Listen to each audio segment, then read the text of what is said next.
जय हिंद स्टूडेंट। यहां पर आप क्वेश्चन देख रहे हैं।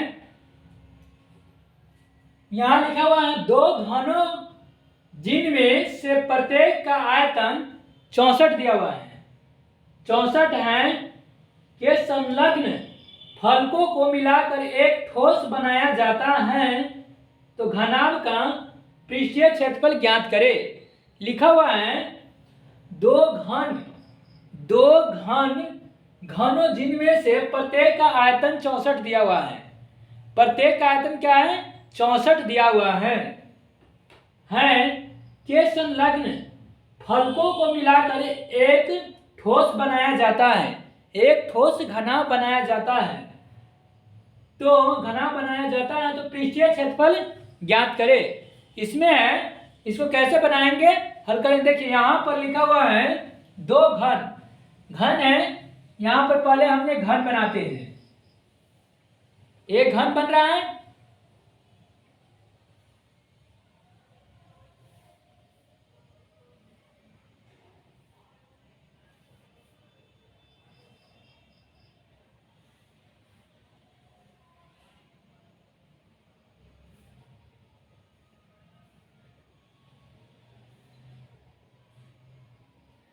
एक क्या है? घन है।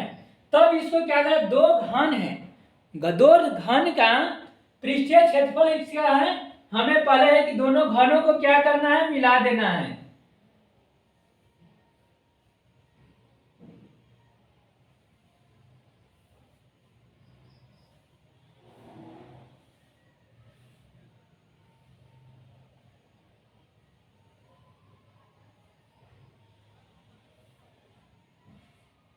मिला दिए, एक क्या बन गया?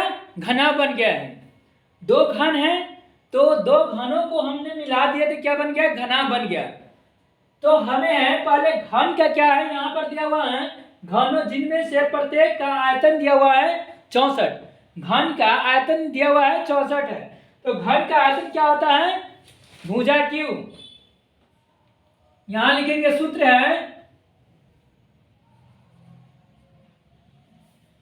घन का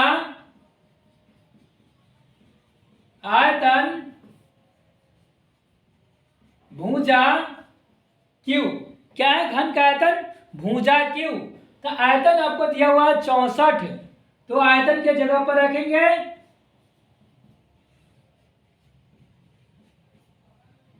भुजा क्यू।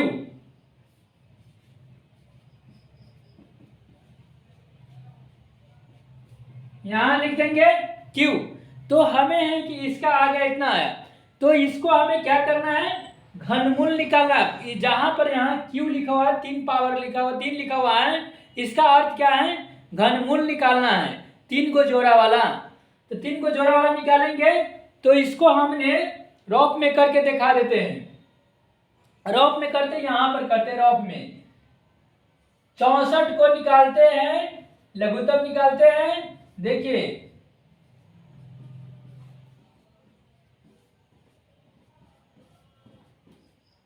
3 को जोड़ा, 3 को कितने जोड़ा?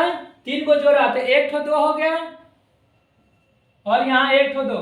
2 में 2 से गुना कर देंगे 4। क्योंकि 3 को जोड़ा क्यों ले रहे हैं कि देखिए यहाँ लिखा हुआ 3 लिखा हुआ है ना, इस कारण से हमें क्या है लेना पड़ रहा है 3 को जोड़ा वाला।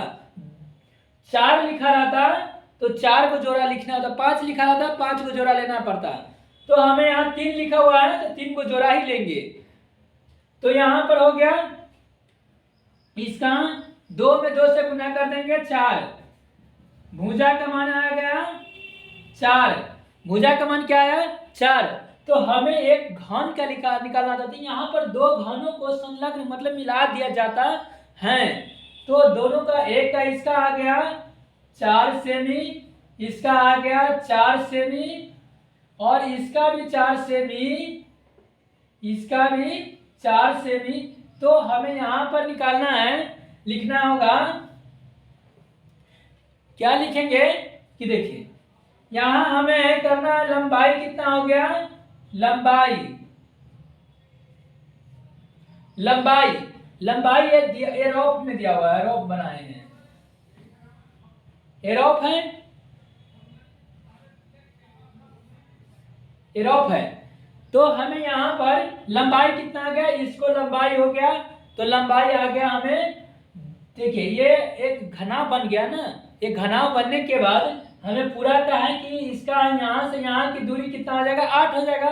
तो ये 4 प्लस 4 कितना हो जाएगा, 8। तो यहाँ हो गया 8 सेमी। अब इसके बाद ऊंचाई कितना हो जाएगा, ऊंचाई, ऊंचाई हो गया 4 सेमी। और उसके बाद चौड़ाई हो जाएगा 4 सेमी। चौड़ाई कितना आ गया, 4 सेमी आ गया। तब हमें क्या करना है, यहाँ पर घनाभ का पृष्ठीय क्षेत्रफल निकाले।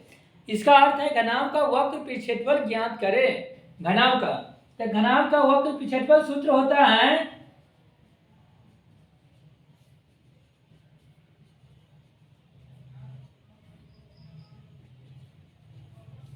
क्षेत्रफल होता है 2 पाई 2 ब्रैकेट लंबाई गुने चौड़ाई प्लस 2 इंटू लंबाई गुने चौड़ाई प्लस चौड़ाई गुने ऊंचाई प्लस ऊंचाई गुने लंबाई। हमने है कि लंबाई को L से सूचित करते हैं, चौड़ाई को B से सूचित करते हैं, ऊंचाई को H से सूचित करते हैं। तो यहाँ पर लिखे लंबाई गुने चौड़ाई, L से लंबाई को सूचित करते हैं, B से है चौड़ाई को सूचित करते हैं, H से ऊंचाई को सूचित करते हैं। तो लंबाई गुने चौड़ाई गुने और लंबाई गुने चौड़ाई और चौड़ाई गुने ऊंचाई, ऊंचाई गुने लंबाई। तो इसमें हमें यहाँ पर दिया हुआ है 2 इंटू लंबाई का मान कितना है, 8 है, 8 गुने 4 जोड़ 4 गुने 4 जोड़ 8 गुने 4, इसको गुना कर देंगे,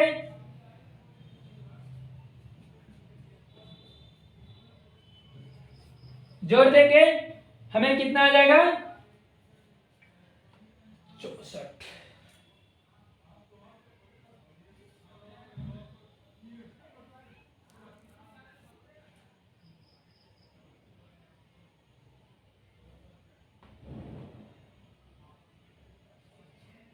अस्सी हो गया, 80 गुने 2 100, 160,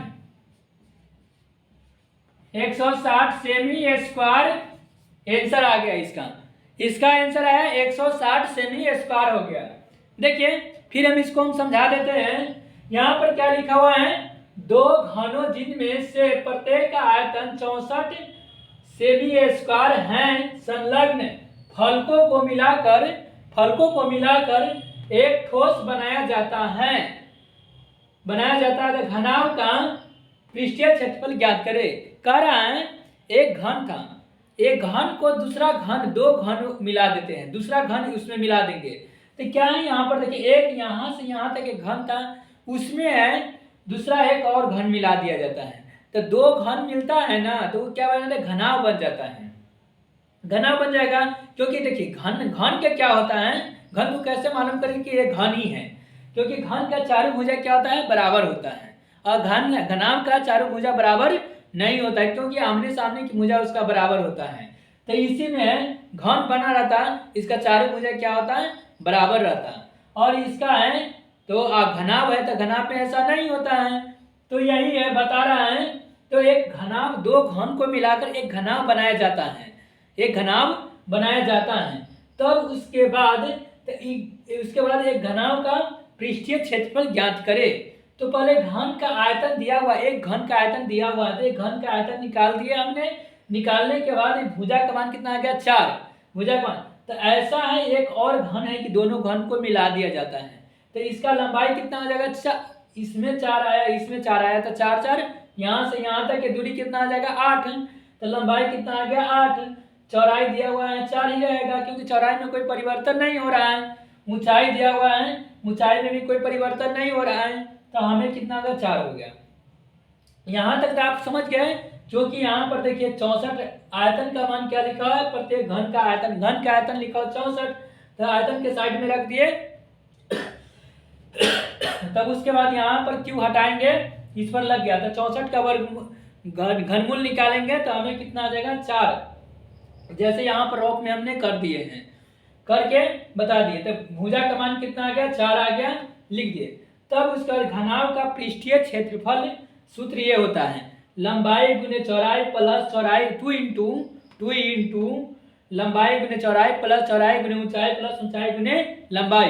तो 2 लिख दिया, लंबाई का मान हो गया 8, चौड़ाई का मान हो गया 4, और गुने इसको ऐसा ही करके तो गुना करने के बाद उसका गुना करके जोड़ दिए, 80 आ गया, 80 में 2 से गुना करें 160, इसका आंसर हो गया। देख लीजिएगा।